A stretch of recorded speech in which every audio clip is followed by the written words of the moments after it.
ēkām, kā tiek, kā lai saka, nav siltuma zudumi. Tā ir energoefektivitāte. Ēkas, tas attiecās arī uz ražošanu, protams. Cik jums ir laiks? Tas ir garš stāsts. Īstā necīgi. Tā laba lieta.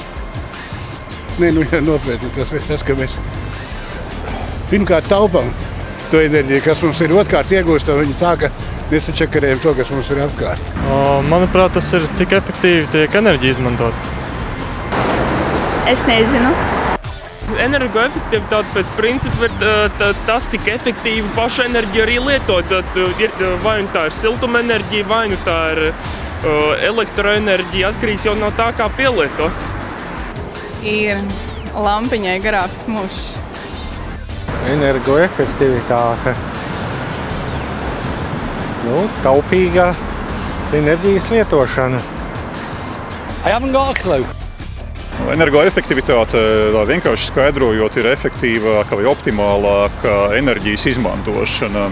Mēs runājam gan par siltumenerģiju, gan par elektroenerģiju. Un skatāmies vēl tālāk arī par, piemēram, transporta sektorā par degvielas izmantošanu efektīvāk. Mēs skatāmies uz elektroenerģijas patēriņu, tad energoefektivitāte faktiski nozīmē izmantot pirmkārt optimāli izmantot elektroenerģiju esošajās iekārtās un ar esošo apgaismojumu, izslēgt tad, kad tas nav nepieciešams. Gaidīšanas režīmā visā Eiropas Savienībā gadu laikā elektroierīces patērē vairāk elektroenerģijas nekā visa Latvija vienkārši gadu laikā patērē elektroenerģiju. Līdz ar to tā iespēja ietaupīt elektroenerģiju ir ārkārtīgi liela un neaizmirsīsim izslēgt, piemēram, televizoru vai mūzikas centru, to pogu fiziski, kas ļauj mums izslēgt ierīci pilnībā, nevis atstāt to gaidīšanas režīmā.